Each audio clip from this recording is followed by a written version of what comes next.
अब अपान के लिए बोल दिया ना, मल मूत्र के विसर्जन के कार्य बता दिए ये अपान के। प्राण के लिए क्या बोला गया? अमाशय में स्थित जल अन्न रस को क्या करता है? सर्वप्रथम एकत्र करता है, एक जगह इकट्ठा करता है और फिर अलग अलग जहां जिसकी जरूरत है उसको वहां पे भेज देता है। ये प्राण के कार्य बोल दिए गए। ठीक उसी तरीके से अब देखिए, ये समान का कार्य, समान के लिए क्या बोला? एक तो समस्त शरीर में व्याप्त रहता है ना, संपूर्ण शरीर में समान, ये मैं केवल इसकी बात कर रहा हूँ ना, त्रिशिखी और वशिष्ठ संहिता की ना।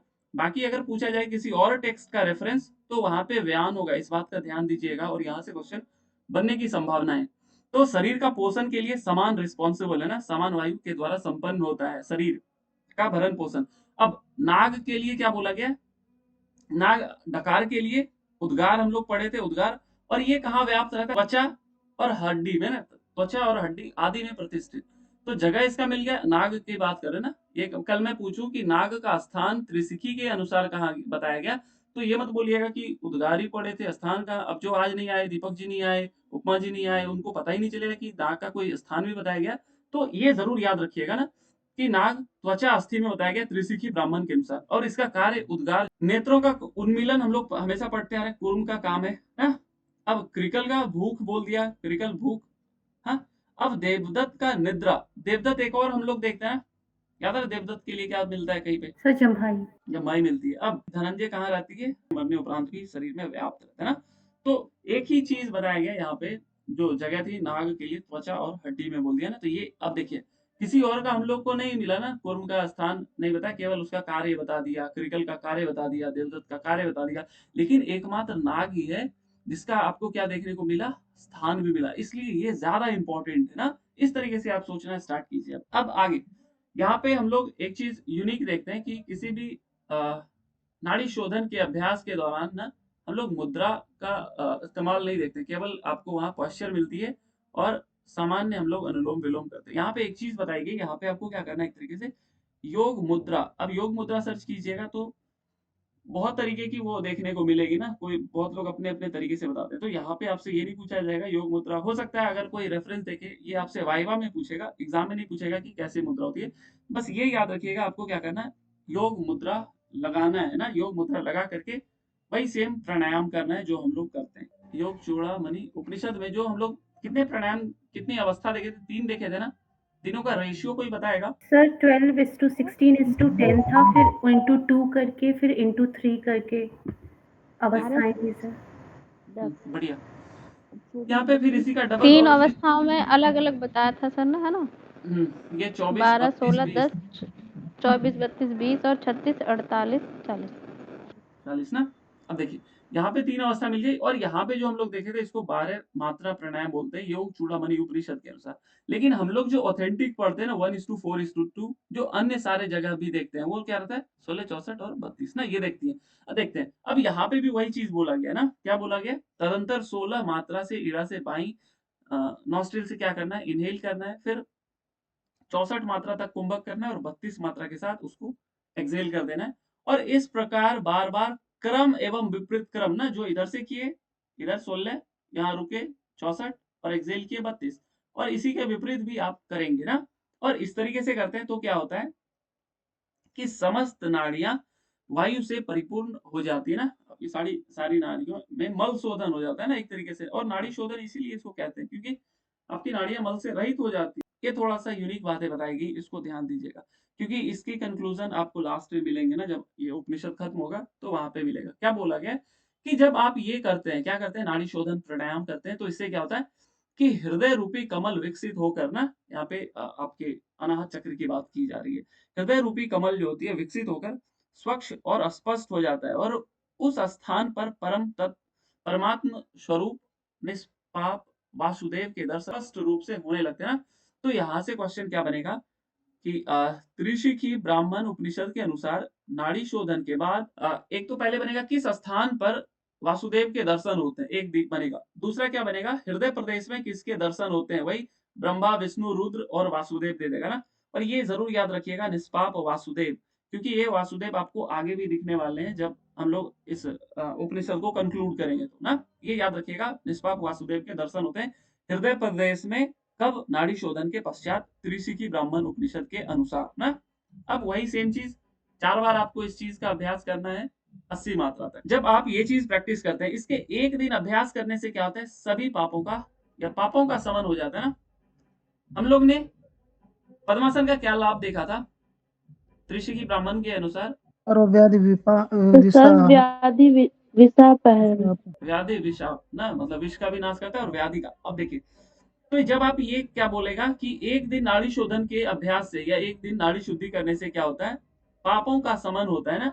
और जब 3 वर्ष आप लगातार करते हैं, तब आप क्या होते हैं, योग सिद्ध हो जाते हैं। उससे क्या होता है, वायु को जीतने वाला, इंद्रियों को अपने वश में करने वाला, अल्पाहारी, स्वल्प नींद वाला, तेजोमय और बलवान। यहाँ पे आप अपनी बुद्धि से समझ सकते हैं क्या चीज और क्या यहाँ पे बोला जा रहा है ना।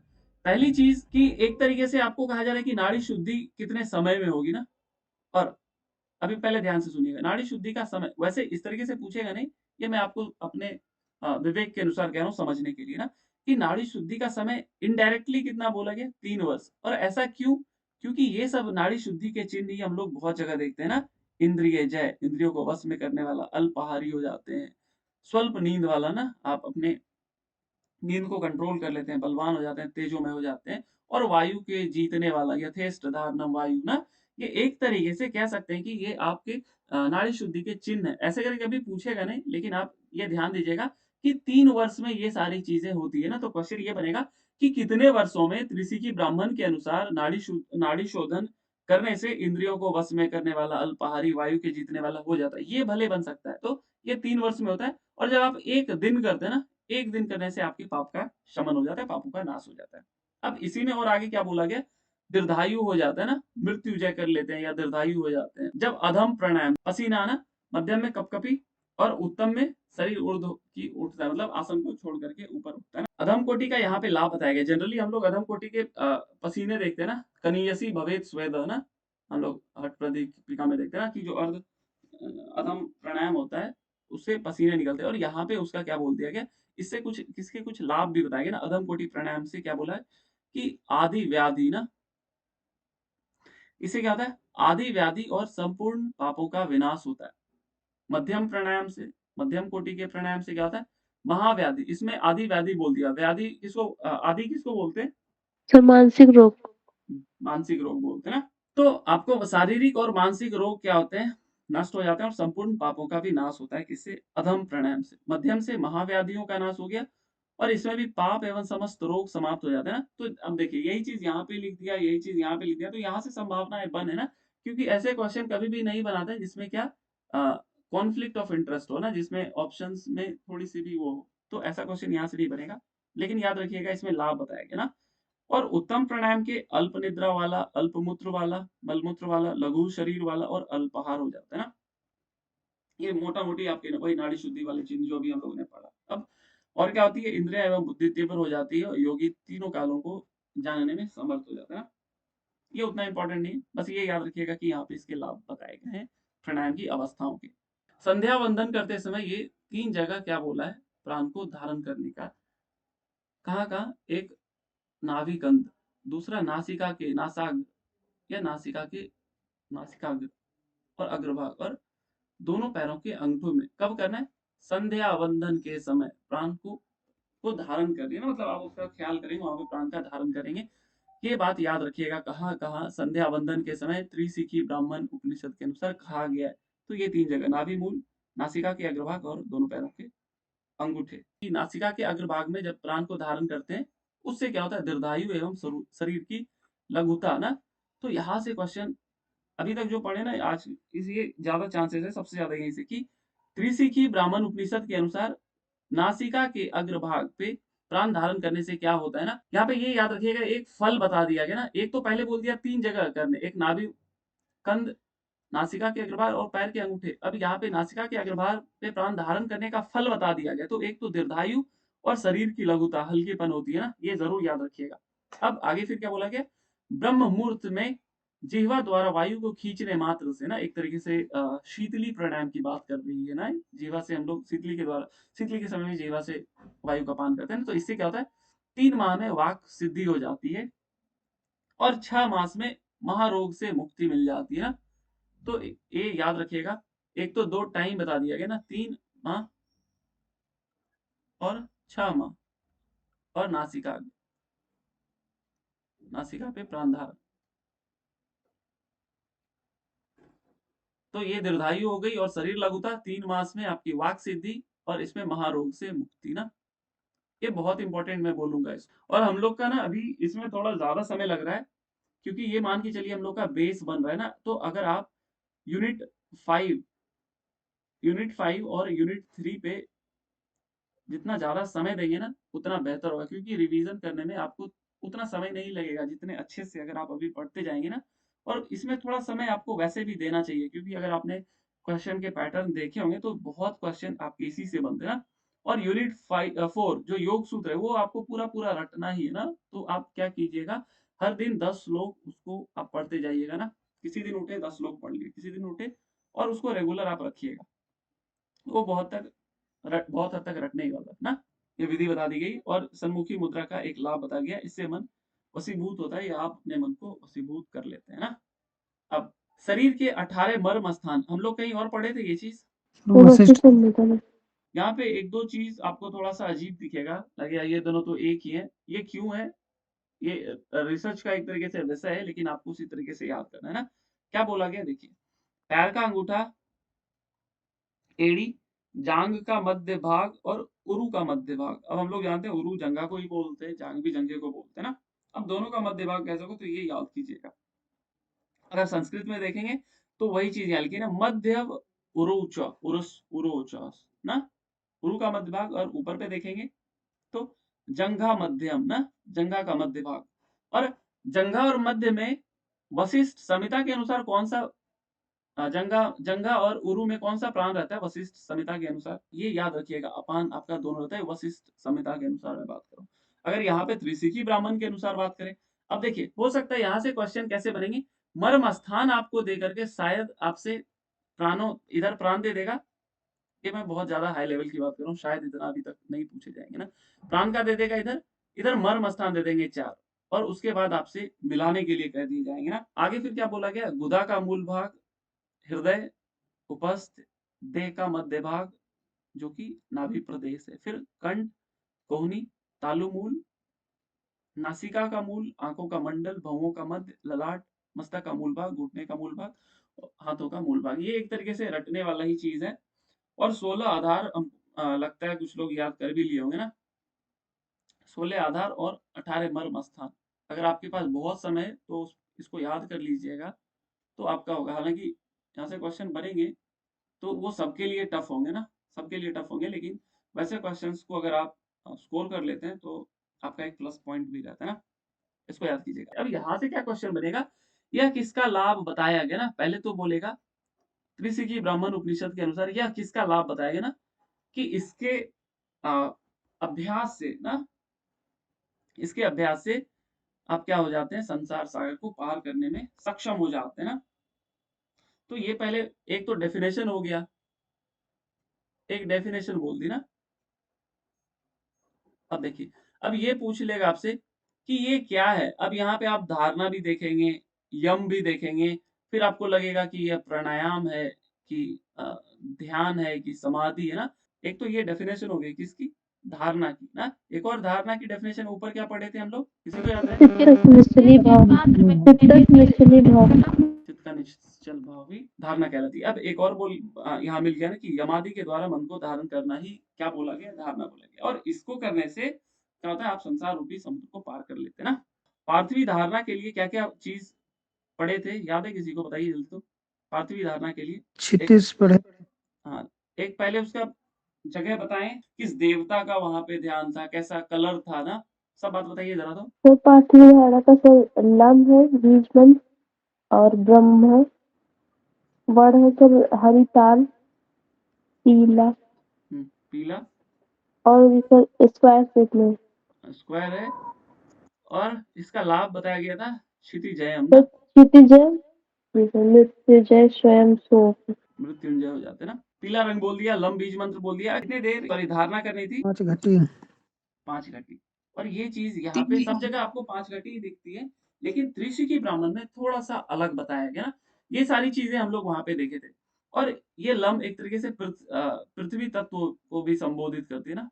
पृथ्वी तत्व मतलब पृथ्वी महाभूत का। अब यहाँ पे जो बोला गया सेम पैरों से लेकर घुटनों तक पृथ्वी तत्व का अंश बताया गया है ना। पैरों से लेकर घुटनों तक पृथ्वी तत्व का अंश बताया गया। और फिर ये सेम है पीले रंग की चार कोण से युक्त पृथ्वी वज्रालक्षिता जटिल कही ना, मतलब पृथ्वी तत्व से पीले रंग की क्या है स्क्वायर है ना, चार कोण से युक्त क्या है पीले रंग का एक स्क्वायर है। और ये जगह कहाँ से बताया गया ना, लेट से ये घुटना है, ये पैर है, तो यहाँ से यहाँ तक आपकी पृथ्वी तत्व बता दी ना, पृथ्वी तत्व। और इस पे कितना 5 घटी बोला गया ना, 5 घटी कितने टाइम होते हैं 5 घटी में? सर 3 घंटे बताए थे ना वो पार्थिव धारणा में, किरण संहिता में। 2 घंटा 5 घंटा 2 घंटा हुआ था ना। 2 घंटे एक घटी कितना हुआ था? एक घटी 24 मिनट ना, यस एक घटी 24 मिनट यही होता है ना। तो 5 घटी कीजिएगा तो कितना होगा बताइए? 2 घंटा 5 चौक 20, 2 5 ना 112, 120 मिनट हो गए, तो 120 मिनट 2 घंटे हुए ना पूजा जी, ये बताया था ना जी मैंने। सर। 2 घंटे। अब यहाँ पे क्या बोला गया, इसमें भी 5 घटी 2 घंटे तक वायु को धारण करना है कहाँ पृथ्वी तत्व पे। अब आगे फिर क्या बोला, घुटनों से लेकर कमर तक ना। तो यहाँ से ये तो घुटना हो गया ना, ये घुटना हो गया। अब यहाँ से कमर ना, ये कमर मान लेते हैं, ये जंघा कमर बोलिए, मिलता जुलता ही था ना, जंघा कमर। तो ये क्या बोल दिया, जल तत्व ना, जल तत्व। अब यहाँ पे क्या करना है, ये जल आकार वहां पे भी हम लोग देखे थे चंद्रमा की भांति है। और 3 रंग वहां दिखा था, किसी को याद है क्या क्या रंग कलर बताया गया था वहाँ? सर शंख, चंद्र और शकुंड शुभ्र वर्ण। अब यहाँ पे भी वही बोला है कि श्वेत शुभ्र एवं चांदी के समान क्या है उसका कलर है। और चंद्र अर्ध चंद्रमा ना, हम लोग देखा भी था कि वहां पे वो शेप इसी शेप में भी बताया गया ना। अब इसमें क्या बोल दिया गया, 10 घटी। अब ये देखिए ये यूनिक बातें मिल गई ना, यहाँ 5 घटी थी, यहाँ 10 घटी, और यही बढ़ते जाएगी, यहाँ फिर 15 होगी, फिर 20 होगी, और फिर 25 घटी हो जाएगी। आप ये तो याद रह जाएगा आपको, इसमें कोई शंका नहीं है। दिक्कत कहाँ आएगी, जगह। अब देखिए यहाँ पे तो हिंदी में आपने देख लिया, अब ये संस्कृत में भी देख लीजिएगा ना कि संस्कृत में क्या बोला गया, जानु पाद पर्यंतम ना। तो जानु घुटना, पाद पैर ना, तो पैर से लेके जानु पर्यंत ना। तो जानु से पैर से लेकर के जानु पर्यंत क्या है, पृथ्वी स्थानम विष्यते ना, पृथ्वी तत्व का स्थान। ठीक उसी तरीके से यहाँ पे भी आप संस्कृत में याद कीजिएगा, जानु कटी पर्यंत मापम ना। जानू से लेके घुटने से लेके कहाँ तक, कटी प्रदेश, कटी प्रदेश कमर को बोल लेते हैं हम लोग ना। तो ये संस्कृत में भी ये वर्ड याद रखना, जो वर्ड मैं बोलूंगी संस्कृत में उसको जरूर याद रखा कीजिएगा। तो जानू से कटी तक जल तत्व बोल दिया गया, और यहाँ पे 10 घटी आपको करना है ना ध्यान। अब आगे फिर वही कटी प्रदेश से मध्य अग्नि का स्थान ना, मतलब नाभि के लिए बोल दिया ना। तो ये यहाँ नाभि हो गई, मान लीजिए नाभि, तो ये हो गई आपकी अग्नि तत्व। और यहाँ पे क्या करना है आपको, 15 घटी ना, 15 घटी मतलब 6 घंटे कुंभक करना है, श्वास को रोकना है। अब यहाँ से इंपॉर्टेंट होती है कि वायु तत्व का स्थान कहाँ से कहाँ बताया गया ना। इस बार के क्वेश्चन ये इसके पहले बार का आया था कि शायद इसी बार आया था ना कि आकाश तत्व का स्थान था क्या, निवेदिता जी याद आ रहा है क्या आपको? वो योग तत्वोपनिषद या किसी और उपनिषद के अनुसार शायद पूछा गया था, त्रिशिकी के अनुसार शायद नहीं था ना, कि आकाश तत्व का स्थान कहाँ से कहाँ तक बताया गया ना। यहाँ अभी हम लोग वायु की बात करें ना, तो वायु के लिए क्या बोला है, नाभि से नासिका तक ना। अब ये याद रखिएगा, नासिका दे, मुख दे, ललाट दे, भ्रूमध्य दे, तो कंफ्यूज नहीं होना है। नासिका से नाभि, मतलब ये नाभि थी, ये मान लेते हैं आपके वायु तत्व। अब यहाँ पे कितनी 20 घटी ना, तो 5 10 15 20 घटी धारण करनी है। अब फिर अब यहाँ भी ये इंपॉर्टेंट है, नासिका से ब्रह्मरंध्र, क्योंकि ये सब वर्ड आपको कंफ्यूज करेंगे ना। आप अगर सोचने भी बैठेंगे, वायु सोचेंगे कि नाभि से हृदय प्रदेश ही होना चाहिए, इतना तो नहीं देगा कि नाभि से लेके नासिका तक चल जाए ना। क्योंकि आपको ये याद रहेगा कि पैर से लेके घुटना तक, फिर इवन ये भी याद रहेगा घुटना से लेके कमर तक ना, पैर घुटना कमर नाभि, और फिर नासिका, थोड़ा ये ज्यादा हो जाता है, तो ये कंफ्यूज नहीं हो गया कि नाभि से हृदय तक ही होगा, नहीं ये नासिका दिखा हुआ है यहाँ। और फिर नासिका से ब्रह्मरंध्र ना। अब ये हो गई पृथ्वी तत्व 5 घटी, जल तत्व 10 घटी, अग्नि 15 घटी, वायु 20 घटी और आकाश 25 घटी ना, ये बता दिया गया। वहां पे हम लोग ब्रह्मा थे ना, देवता। अब यहाँ पे किसका ध्यान करना है पृथ्वी तत्व में, ये देखिए ना, किरीट युक्त ना, एक तो हरि का चिंतन करना है। हरि जनरली हम लोग भगवान विष्णु को ही कहते हैं, लेकिन यहाँ पे जो बोला गया ना चतुर्भुज, यहाँ ब्रह्म कहीं ब्रह्मा या ब्रह्म करके कुछ नहीं लिखा ना, यहाँ पे देखिएगा चतुर्बाहु किरीटिनम ना, चतुर्बाहुम किरीटिनम बोल दिया गया, चतुर्भुज किरीट युक्त क्या करना है आपको, हरि ना, अनिरुद्धम हरि योगी ये तत्। अब जैसे वहां पे क्षितिजयम था, मृत्युजयपी था, यहाँ पे क्या बोल दिया गया है, भव मुक्तये, क्या होता है, मुक्ति को प्राप्त कर लेते हैं ना। तो ये क्वेश्चन क्या बनेगा, त्रिशिखी ब्राह्मण उपनिषद के अनुसार किस तत्व पे धारणा करने से, ध्यान से सुनिए, त्रिशिखी ब्राह्मण के अनुसार किस तत्व पे धारणा करने से योगी क्या हो जाता है, मुक्ति को प्राप्त कर लेता है। हाँ वही दे देगा, पृथ्वी जल अग्नि वायु, फिर आप डोलते रहिएगा ना, क्योंकि यहाँ पे ज्यादा नहीं बताया गया, 2 ही 3 का लाभ बताया गया, तो ये याद रखिएगा। मुक्ति को प्राप्त, जैसे क्षितिजन याद किए, अब आप याद कर लीजिए पृथ्वी तत्व त्रिशिखी ब्राह्मण के अनुसार मुक्ति हो जाती है, वह मुक्त हो जाते हैं ना। या फिर जल तत्व में नारायण का ध्यान करना है, हम लोग विष्णु वहां पे देखे थे, यहाँ नारायण लिख दिया है। और फिर अग्नि पे प्रद्युम्न ना, तो ये थोड़ा सा अलग है, इसलिए ये बहुत इंपॉर्टेंट है ना। और यहाँ से क्वेश्चन आए नहीं है, लेकिन आने की चांसेस अब बनते जा रहे हैं धीरे धीरे, अगर आप पिछले 2-3 साल का क्वेश्चन देखे होंगे तो। प्रद्युम्न बोल दिया ना, और प्रद्युम्न अग्नि और वायु का आप क्या करेंगे, संकर्षण का ध्यान आपको करना है ना। और आकाश में क्या करना है, परमात्मा वासुदेव, और वासुदेव का हम लोग ऊपर देखे थे ना, कि जब क्या कहाँ पे देखे थे, जल्दी बताइए। नाड़ी सर शोधन के पश्चात सर। बीच में नाड़ी शोधन के पश्चात। अब यहाँ पे जो बोला गया आकाश तत्व में, आकाश तत्व में आपको वासुदेव ना, वासुदेव का ध्यान करना है। तो यहाँ पे थोड़ी चीज अलग होगी, वहां पे आकाश तत्व में हम लोग किसका ध्यान देखे थे, एक बार हिरण संहिता का बता दें नीचे से ऊपर तक, तो जल्दी जल्दी, नीचे किसका था, किस देवता का, लवरिया देवता, ब्रह्मा। सदस्य, सदस्य आकाश का तो सदस्य। ये याद रखिएगा ना, रुद्र ईश्वर और सदाशिव। अब यहाँ पे थोड़ा सा चेंज है ना, यहाँ पे ब्रह्मा की जगह क्या बोल दिया गया, चतुर्भुज किरीटिनम ना, 4 भुजाओं वाले हरि का ध्यान करना ना, ये चतुर्भुज किरीटिनम यहाँ बोल दिया। यहाँ पे नारायण है ना, और यहाँ पे अग्नि में प्रद्युम्न, प्रद्युम्न, और चौथे वाले में यहाँ पे संकर्षण, और 5वां वाले में वासुदेव बोल दिया ना। तो ये थोड़ा सा अंतर है, बाकी सब कुछ वही है, कलर वही है, सेम उसका वही है। एक चीज यहाँ बताया गया, एक फल बता दिया गया ना, केवल देखिए हिरण संहिता में सभी के फल बताए गए ना, किससे किससे क्या क्या फल बताए, लेकिन यहाँ पे एक ही चीज बताया गया कि आपको मुक्ति मिल जाती है ना पृथ्वी तत्व पे धारणा करने से, बस इसके अलावा और कुछ यहाँ पे लाभ नहीं बताया गया ना। नाभि प्रदेश से लेकर के हृदय प्रदेश तक क्या है, जागृत अवस्था ना।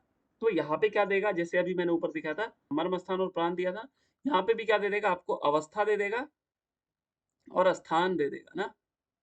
और फिर यहाँ वही जागृत, स्वप्न और सुषुप्त, तुरिया दे देगा, ताकि उनके पास वैरायटी हो जाए ऑप्शंस में, तुरिया दे देगा और फिर स्थान दे देगा। तो ये अभी मैं सीधा सीधा लिख दे रहा हूँ। जागृत के लिए क्या बोला है, नाभि से लेके हृदय प्रदेश, नाभि से लेके हृदय प्रदेश जागृत अवस्था को बोला गया, स्वप्न अवस्था खंड। और सुषुप्त को तालु के मध्य में ना, तालु के मध्य में, और तुरिया अवस्था को भ्रिकुटी के मध्य में ना, आईब्रो सेंटर ना, भ्रू मध्य लिख देते, भ्रू मध्य। अब देखिए ये क्यों क्वेश्चन नहीं बनेगा ना, ये एकदम क्वेश्चन आपसे पूछे जाएंगे इसी तरीके से, अवस्था दे देगी और फिर आपको बोलेगा कि आप मैच द फॉलोइंग कीजिए यहाँ पे ना। तो ये जरूर आप ध्यान दीजिएगा ना।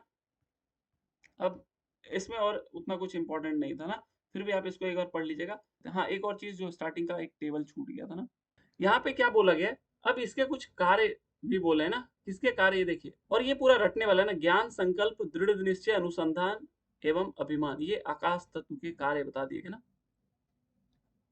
ठीक उसी जैसे 5-5 हम लोग को सब कुछ सिद्धांत पद्धति में मिलते हैं ना, यहाँ पे भी आपको ये देखने को मिलते हैं ना। फिर समीकरण, संतुलन, उन्नयन, ग्रहण करना, श्रवण, आपके क्या बोल दिए गए, उच्छ्वास, ये सब क्या है, वायु तत्व की। और फिर ये पंच तन्मात्राएं आपके अग्नि तत्व के, यहाँ पे ना जल तत्व का नहीं दिया हुआ है, ये सीधा आपके पृथ्वी तत्व के दे दिया ना। पृथ्वी तत्व के लिए वचन, दान, गमन आगमन, गमनागमन, विसर्जन और आनंद पृथ्वी तत्व के ना। जल तत्व का यहाँ पे कुछ नहीं दिया हुआ है, तो ये आप याद कर लीजिएगा। कभी क्वेश्चन बने नहीं है इसलिए संभावनाएं कम है यहाँ से, लेकिन फिर भी आप देख लीजिएगा, आपको समय मिले ना। लेकिन जो मैंने अभी तक बताया ये इंपॉर्टेंट है, उसको आप देख लीजिएगा। उसी तरीके से अब आकाश का यहाँ पे कुछ और कार्य बोल दिया गया ना। ये देखिए, ये अवकाश आकाश के लिए बोल गया है, हटाना ना आपके वायु के लिए, दर्शन अग्नि के लिए, पिंडीकरण जल के लिए और धारणा पृथ्वी तत्व के लिए ना। ये क्रमशः लिख दिया, तो क्रमशः आकाश, वायु, अग्नि, जल, पृथ्वी तत्व का यह विषय बता दिया गया ना। ये सारे क्या है, विषय है ना। इसके पहले हम लोग ने जो देखे थे ये कार्य बोला था ना, ये देखिए ये कार्य है ना, ये सारे कार्य है। इसके ऊपर जो देखा था वो भेद है ना, ये भेद है। ये सारे जो देखे थे हम लोग ना, इसको तो मैंने कल भी रिवाइज करा था ना। ये सारे क्या है, भेद है। तो भेद हो गए, ये कार्य हो गए, विषय हो गए ना। अब आइए एक बार फटाफट रिवाइज कर लेते हैं। पहले सारे उपनिषद को पढ़ लेते हैं एक बार। किस वेद से थे ना, तो चूड़ा योग कुंडल कृष्ण यजुर्वेद से सर। कृष्ण यजुर्वेद, फिर चूड़ामणि सामवेद से सर। अब ये त्रिशिकी ब्राह्मण आपके शुक्ल यजुर्वेद ना। ओके, अब इसमें हम लोग कितने अंगों की चर्चा देखे थे योग चूड़ामणि में? है सर। सर 6 षडांग योग। इसमें हम लोग को अष्टांग योग मिली ना, अष्टांग योग। इसमें कोई योग वैसे नहीं था, लेकिन इसमें अध्याय कितने थे? 3 अध्याय थे सर। 3 अध्याय थे ना। एक दो चीज और मैं यहाँ पे याद दिलाना चाहूंगा, कौन कौन प्राणायाम थे? 4 प्राणायाम थे। 4 प्राणायाम। आइए सीक्वेंस से सभी लोग सर सूर्य भेदी, सूर्य भेदी, बोलिए बोलिए। उज्जाई, शीतली और भस्त्रिका। भस्त्रिका। अब आप मुझे वो लाभ बताएं जो अन्य जगह हम लोग नहीं देखे थे। सर सूर्य भेदी के थे सर चारों तरह के बाद दोष। 4 प्रकार के वात दोष ना। और किसी में कुछ देखे थे? सिर की गर्मी शांत करता है सर उज्जयी ना। भस्त्रिका जी। भस्त्रिका में सर सप्तरज तम के गुण बता दिया गया। उसमें बोला गया तीनों गुणों से युक्त ब्रह्म ग्रंथियों का भेदन करता है ना। भेदन। ओके, आइए अब हम लोग त्रिशिकी ब्राह्मण में आते ना। ओके, यहाँ पे क्या बोला गया, ये संवादात्मक ग्रंथ है, भगवान आदित्य और त्रिशिकी ब्राह्मण ना। यहाँ पे ये 4 प्रश्न पूछते हैं, ये आप जरूर याद रखिएगा क्वेश्चन की संस्कृत वर्ड ना। किम देहम, किम प्राणम, किम कारणम, किम आत्मा। यहाँ से इस तरीके के क्वेश्चन बने थे। कहाँ से बने थे? जब आप देखेंगे 1-2 साल पहले का केनोपनिषद से क्वेश्चन बना था। केनोपनिषद का एक, जैसे वहां पे भी ना किससे किससे करके इसी तरीके से क्वेश्चन बन रहे हैं, तो वो लाइन दे दिया गया था और पूछा गया था कि ये कहाँ से पूछा गया क्वेश्चन, मतलब कहाँ पे ये प्रश्न देखने को मिलता है ना। तो यहाँ से भी ठीक उसी तरीके से क्वेश्चन बन सकते हैं कि किम देह, किम प्राण, किम कारणम, किम आत्मा, कहाँ पे पूछा गया, या कहाँ से लिया गया श्लोक है ना, ऐसे करके। अब आगे फिर क्या बोला गया, यहाँ पे उत्पत्ति क्रम देखे थे ना हम लोग कि ब्रह्म से अव्यक्त, अव्यक्त से महत, महत से अहंकार, अहंकार से तन्मात्राएं और तन्मात्राओं से पंच महाभूत और पंच महाभूत से के द्वारा पूरा विश्व प्रादुर्भाव हुआ है ना। और इन सबको हम लोगों ने बहुत अच्छे से देखा था और इसके कार्य आगे आपको बताए जाते हैं ना। एक बार यहीं पे लिख देता हूँ ना, चलिए यहीं पे लिख देते हैं, आप लोग साथ साथ बोलिएगा ना। आकाश का क्या था, सारा बता दीजिए जल्दी से। तो सर अंतःकरण, मन, बुद्धि, चित्त, अहंकार। बढ़िया, वो चारों हो गए ना, मन बुद्धि चित्त अहंकार अंतःकरण ना, वो मतलब 5 हो गए। अंतःकरण में केवल लिख देता हूँ। वायु के लिए क्या था? तो समान, उदान, ज्ञान, अपान, प्राण। पंच प्राण ना। वायु। अग्नि श्रोत, त्वचा, चक्षु, जीवा, घ्राणेन्द्रिय, ज्ञान इंद्रिय ना। फिर जल के लिए क्या था? शब्द, स्पर्श, रूप, रस, गंध, तन्मात्रा। तन्मात्रा। और पृथ्वी वाणी हाथ तो पैर मुख गुदा उपस्थ हाथ पैर गुदा उपस्थ बढ़िया, कर्म इंद्रिय कर्मेंद्रिय। है ना, ये आपको अच्छे से याद हो गया होगा। अब यहाँ पे इसी में अब आप धीरे धीरे इसको भी ऐड कर लीजिएगा। ये आकाश के क्या हो गए, ये कार्य हो गए ना, ज्ञान संकल्प। यहाँ से क्या क्वेश्चन बनेगा कि ये पूरा दे देगा ना आपको ना, एक दो नहीं देगा, वो कम से कम इतना भी समझता है कि आप बीच में बहुत डिफिकल्ट हो, ये 5 दे देगा ना। ज्ञान संकल्प दृढ़ निश्चय अनुसंधान अभिमान, ये किसके कार्य है ना, आकाश जल अग्नि वायु, तो ये याद रखिएगा। ये आज ही मैंने बताया तो इसको आप ध्यान दीजिएगा। यहाँ पे 4 ही है तो आपको ज्यादा दिक्कत नहीं आएगी।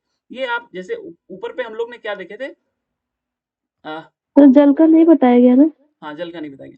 यहाँ पे ना जैसे एक सेकंड, जैसे जल का तन्मात्रा यहाँ पे भेद बताया गया ना, ये इसके भेद है ना, ये सारे जो है ये क्या है, भेद है ना, भेद।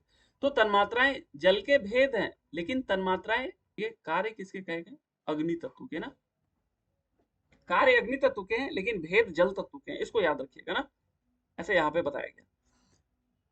क्लियर हो रहा है जितेंद्र जी? Yes sir. हाँ, अब यहाँ पे फिर उसी तरीके से अवकाश हटाना, दर्शन ना, इसको आप संस्कृत में भी देख लीजिएगा। अवकाश, विद्युत, दर्शन, पिंडीकरण और धारणा ना, ये उसी तरीके से हो गए। आकाश, जल, अग्नि, अग्नि का रूप है तो रूप से दर्शन याद कर सकते हैं ना, पिंडीकरण और धारणा पृथ्वी ना। आगे फिर आपको यम नियम अभी हम लोग ने देख लिए थे। एक और चीज यहाँ पे मैं बताना चाहूंगा, ये एक तरीके से ये कर्म योग ना, आपके सिलेबस में भी है कर्म योग और ज्ञान योग और अष्टांग योग ना। तो आप एक तरीके से कह सकते हैं यहाँ इसकी डेफिनेशन बताई गई, क्या, कर्म कर्तव्य ना, कर्म कर्तव्य इत्येव विहितेष्वेव कर्मसु ना। यहाँ पे हिंदी में देखेंगे ना, कर्म और कर्तव्य द्वारा क्या करना है, शास्त्र अनुकूल कर्मों में निरंतर मन को नियुक्त किए रहना ही कर्मयोग कहला गया ना। तो जैसे हम लोग कर्मयोग की कहीं पे भी डेफिनेशन देखेंगे तो वो अलग होगी, लेकिन अभी के लिए आप इसको याद कर लेना कि ये डेफिनेशन आपकी त्रिशिखी ब्राह्मण में मिलती है। और ठीक उसी तरीके से ज्ञान योग की भी डेफिनेशन मिलती है ना, यतु चित्तस्य सततम श्रेयसी बंधनम ना, चित्त का सर्वथा आत्मिक उत्थान में नियोजित किया रहना ज्ञान योग कहलाता है। तो ये भी आप देख लीजिएगा, ये भी, क्योंकि ये इसलिए मैं इंपॉर्टेंट बहुत बहुत ही बोलूंगा क्योंकि ये आपके सिलेबस में ही है, डायरेक्टली सिलेबस याद होगा आपको ना। ये 3 चीज हम लोग देखते हैं, कर्म योग, ज्ञान योग, अष्टांग योग। अष्टांग योग में हम लोग ने बहुत अच्छे से इसको देख लिया, आसन प्राणायाम, इसके डेफिनेशन को याद भी कर लिया है, तो ये मैं नहीं पूछूंगा ना। यम नियम का क्रम एक बार आया था, इसलिए मैं उसके क्रम पे जोड़ देता हूँ ना। वशिष्ठ संहिता में और जो त्रिशिखी ब्राह्मण है इसमें भी यम सेम है, यहाँ पे भी जो यम सेम है, लेकिन एक दो इधर उधर है ना, उसको मैंने एक बार बता दिया था, बाकी देख लीजिएगा। आसन में केवल एक ही लाभ बताया गया है पद्मासन का ये क्या है, सर्व व्याधि विषापहम ना, ये व्याधि और विष में लाभदायक है। उसके बाद ये सारे आसन मिलते जुलते हैं। नाड़ी शुद्धि में हम लोग ने देखा था 96 अंगुल शरीर का माप बताया गया, ये पहले भी देखा है गिरंट संहिता में। और 12 अंगुल सामान्य प्राण या प्राण अधिक प्रमाण वाला कहा गया ना। उसके बाद इंपॉर्टेंट एक चीज मैंने बताई थी कि यहाँ पे मणिपुर चक्र के लिए बोला गया कि 12 अरों वाला, और ये चीज हम लोग योग चूड़ामणि में याद आ रहा है किसी को कहाँ पे है, यहाँ पे क्या बोला गया कि 12 दल का पद्म चक्र हृदय में है ना। यहाँ पे देखिए ना कि हृदय क्या है, द्वादश दश दश ना, हृदय द्वादश। अब तत् नाभि मंडले चक्रम प्रोच्यते मणिपूरकम ना। अब आगे फिर इसी में क्या बोला गया, द्वादशे महाचक्रे ना, द्वादशे महाचक्रे। तो यहाँ पे भी बोल दिया 12 दल युक्त मणिपुर चक्र क्या है, पुण्य पाप से रहित है। ये अपने याद कराया था मैंने आपको ना, ये याद रखिएगा। अब वही चीज यहाँ पे भी बोल दी गई ना कि 12 अरों वाला ही बताया यहाँ पे भी मणिपुर चक्र। तो दोनों हो गए ना, अगर पूछे जाए तो आप दोनों के लिए तैयार रहिएगा। ग्रंथ रेफरेंस पूछे तो अच्छी बात है, आपको फिर कंफर्म रहेगा ना, एक चूड़ामणि और त्रिशिखी ब्राह्मण ना, ये हो गया। इसके बाद हम लोग ने 8 प्रकृति वाली कुंडलनी देखी थी, पंच प्राण देखे जिसमें प्राण और अपान को मुख्य बताया गया, उसके आज हम लोगों ने उसके स्थान भी देख लिए। नाड़ियों की चर्चा में हम लोग एक अलग नाड़ी देखे थे, कौशिकी ना, जिसका स्थान कहाँ है, पैर के अंगूठे। और पैर के अंगूठे में कौन सा प्राण है, प्राण था ना, पैर के अंगूठे तक प्राण था। अब